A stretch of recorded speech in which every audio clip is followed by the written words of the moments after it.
Mas pinalawak pa ni Pangulong Ferdinand R. Marcos Jr. ang mga programang makatutulong sa sambayan ng Pilipino sa gitna ng epekto ng mataas na presyo ng mga produktong petrolyo dulot po ng tensyon sa Middle East. Sa pamagitan niya ng Unified Package for Livelihood Industry, Food and Transport o UPLIFT program ng pamahalaan. Ang detalye sa report ni Clazel Pardilla. Gamit ang higit 6 na raang pisong kita bilang tagaluto sa isang construction site sa Quezon City, pinag-aaral ni Darwin ang kanyang 2 anak. Dito rin niya hinuhugot ang mga bayaring sa bahay. Kaya sa dami ng gastusin, aminado siyang madalas kapusin. Kapos pa rin yun, kahit anong gawin mo sipag. Dahil Tumataas ang bilin, sahod ng tao, wala. para matulungan ang mga Pilipinong, pinaigting pa ni Pangulong Ferdinand R. Marcos Jr.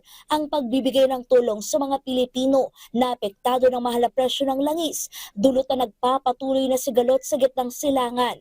Pinalawak ng Presidente ang Unified Package for Livelihood, Industry, Food and Transport o UPLIFT. Sa ilalim ng programang ito, mabibigyan ng agarang tulong ang 7,5 milyong kabahayan o 37,500,000 na milyong Pilipino sa buong bansa. Makakatanggap ng isang beses na karagdagan tulong na hanggang 2,000 piso ang 3,5 milyong benepisyaryo ng Pantawid Pamilyang Pilipino Program o 4Ps at yung Walang Gutom Program. Bibigyan din ng 2,000 pisong ayuda mula Hulyo hanggang Desyembre o sa loob ng 6 na buwan ang 2,5 milyong mahihirap at yung malapit ng maging mahirap na natukoy ng 2024 Community-Based Monitoring System. Pasok din ang mga manggagawa at kanilang mga pamilya na may mababang kita na nasa listahan ng Social Security System. Sabi ni Pangulong Marcos, patuloy pa rin kasing nararamdaman ang epekto ng tensyon sa gitnang silangan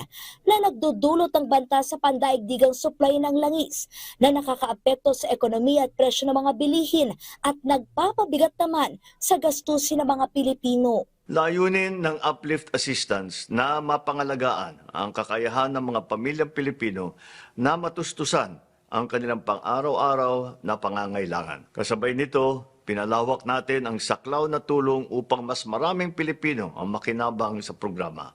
Ayon kay Pangulong Marcos, gagawing digital ang distribusyon ng ayuda para mas maging mabilis, maayos at maginhawa ang pagbibigay ng tulong.